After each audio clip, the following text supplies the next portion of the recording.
안녕하세요, 미칼입니다. 최근 차량 연장과 관련해서 말이 많습니다. 논란이 아주 이슈되고 있는데요. 법인 택시 기사인 저는 반대하는 입장입니다. 미칼 택시 첫대 구할 좋아. 법인 택시는 개인 택시와 달리 거의 교대 근무합니다. 교대로 근무를 하기 때문에 키로수가 개인 택시와 비해서 훨씬 더 높습니다. 보통 법인 택시 같은 경우는 1년에 10만 킬로를 기준으로 잡습니다. 현재 법인 택시 같은 경우는 6년, 개인 택시 같은 경우는 9년입니다. 예를 들어서 1년에 10만 킬로를 떼었을 경우에 법인 택시 같은 경우는 6년, 60만이 되죠. 지금 같은 경우는 법인 택시 기사의 수가 모자라서 택시들이 남아 돌기 때문에 현재 같은 경우는 1인 1차제를 타는 곳이 많습니다. 법인 택시 기사들이 1인 1차제를 타기 때문에 이전과는 좀 달리 키로수가 좀 낮아진 것은 사실입니다만, 그래도 개인 택시보다는 법인 택시 택시가 키로수가 훨씬 더 높습니다.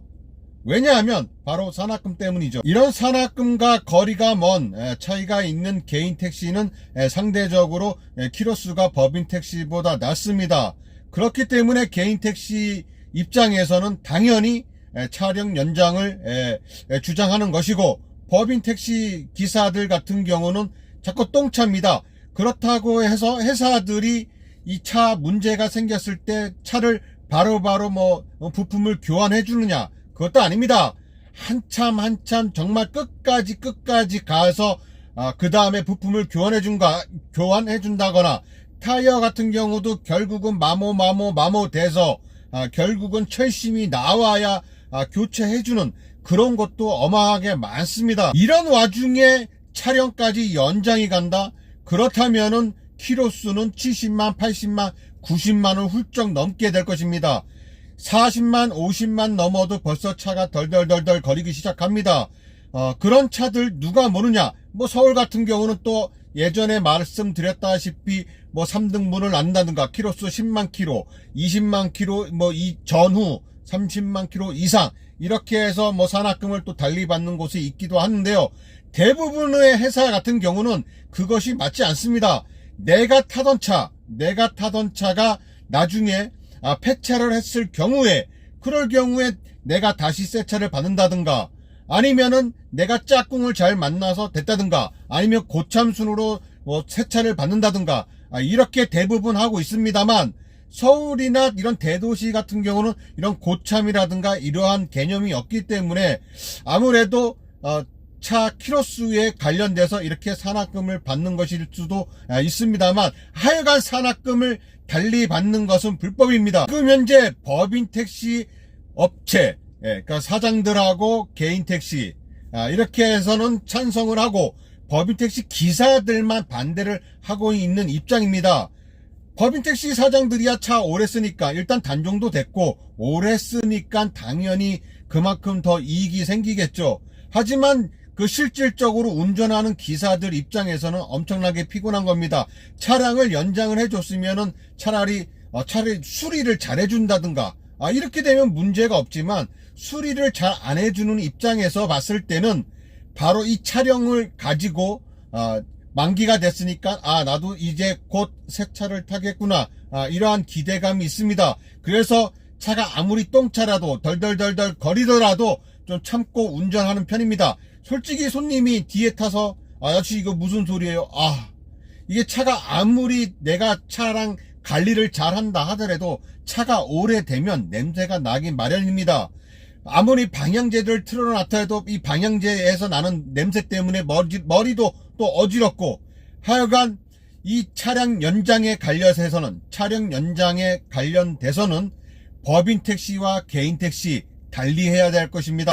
법인 택시 업체, 그러니까 사장들하고 개인 택시 이렇게 해서는 찬성을 하고, 법인 택시 기사들만 반대를 하고 있는 입장입니다.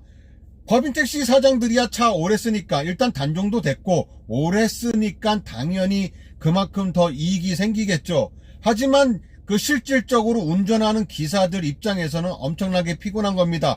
차량을 연장을 해줬으면은 차라리 수리를 잘 해준다든가, 이렇게 되면 문제가 없지만 수리를 잘 안 해주는 입장에서 봤을 때는 바로 이 차량을 가지고 만기가 됐으니까 나도 이제 곧 새 차를 타겠구나, 이러한 기대감이 있습니다. 그래서 차가 아무리 똥차라도 덜덜덜덜 거리더라도 좀 참고 운전하는 편입니다. 솔직히 손님이 뒤에 타서 아저씨 이거 무슨 소리예요? 이게 차가 아무리 내가 차랑 관리를 잘한다 하더라도 차가 오래되면 냄새가 나긴 마련입니다. 아무리 방향제를 틀어놨다 해도 이 방향제에서 나는 냄새 때문에 머리도 또 어지럽고, 하여간 이 차량 연장에 관련돼서는 법인 택시와 개인 택시 달리해야 될 것입니다. 키로수로 차량을 연장을 한다든가 이렇게 하는 방법도 있겠지만, 보통 이제 개인 택시 같은 경우는 법인 택시와 비례해서 키로수가 좀 적기 때문에 차량이 오래됐다고 해서 키로수는 얼마 되지도 않았는데 차를 바꾸는 것은 무리라고 봅니다. 그래서 개인 택시 같은 경우는 차량 연장이 필요하지만 법인 택시 같은 경우는 키로수가 어마어마하기 때문에 차량 연장이 필요 없습니다.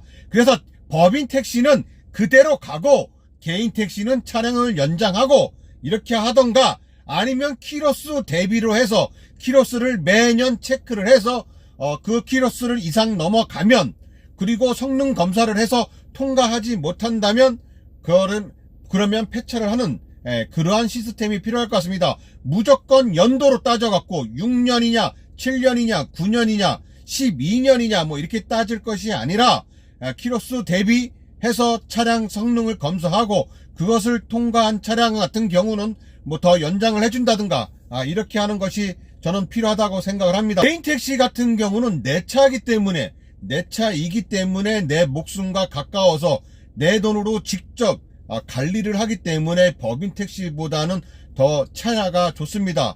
그래서 사실상 중고 매매센터에서도 개인 택시 같은 경우는 중고 매물로 나오지만 법인 택시 같은 경우는 중고 매물로 나오지 않습니다. 다 거의 수출을 해버리지.